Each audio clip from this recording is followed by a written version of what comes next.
Welcome everyone, my name is Monty, Lokesh, Kataria for UrbanNation.com. Right now we're in the middle of Times Square in New York City at the Copacabana, covering the presidential debate live. This event is sponsored by South Asian Community United, the South Asians for Obama, and Indus Tuesdays. We'll be talking to Indo-American celebrities, getting their viewpoints, their ideas on why President Barack Obama should be re-elected again. Gosh, so much. I mean, there are so many things that are talking points in this election. I mean, from the economy to healthcare to women's rights to just trusting our leader. You know, I think that being an American president it's so many different hats you have to wear. You have to have vision and passion out in the world arena, which I think Obama has shown that he has. Trust, I think, is what everything comes down to at the end, and truth. And between the two candidates, there's such a distinct difference. At the end of the day, this is such a big election for us. You know, if it goes, Roe versus Wade could be decided in this election. That's a huge deal for every woman out there. I mean, I don't want a government telling me what I do with my body. And at the end of the day, we are in a new America. This is a new America. And first generation Indians are part of it, first generation any immigrant is part of it, the farm worker in Iowa is part of it. We're a melting pot, and I don't want to go back to 1960, I want to be here.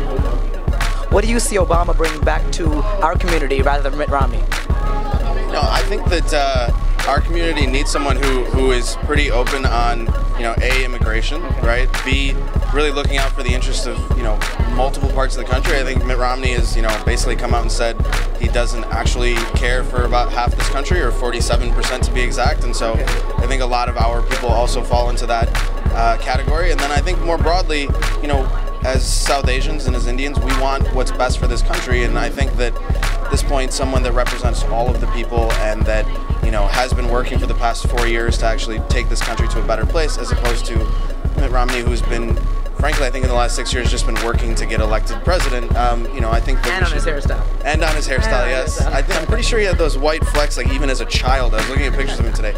So how do you suppose that Obama can bring our South Asian population, specifically the females, out to the forefront? How do you think that's possible? Well, I think, as a woman first, just talking about a woman, I think it's a clear, obvious choice. I don't think that it's odd to me that we're having debates about certain things that I feel like really we have to talk about equal pay or the rights to our own choices. There's certain things that you feel like is so obvious that the fact that anyone would be debating it is shocking to me.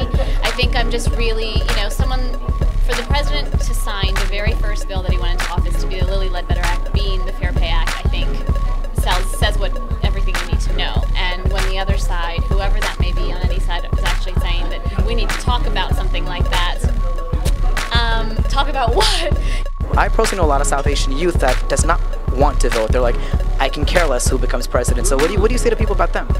What I say to them is that it's crucial to vote. It's crucial to vote, because it is then when you see the effects of people who don't vote, and how those people either lose their rights or their rights shrink, freedoms get lost. I think it's so important to look at, countries like Burma and places all around the world where the rights and the freedoms that we take so for granted here, they are cherishing. Look what's happened to that young lady in Pakistan, Malala Yousafzai.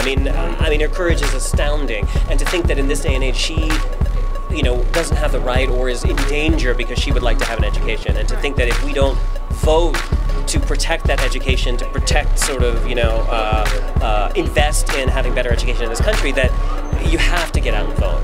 We're all touched by it, we're all connected by it. It's extremely important. And I feel like if they took maybe a moment just to think about it, that they would realize that it is incredibly important and a privilege and an honor to be able to vote in this country.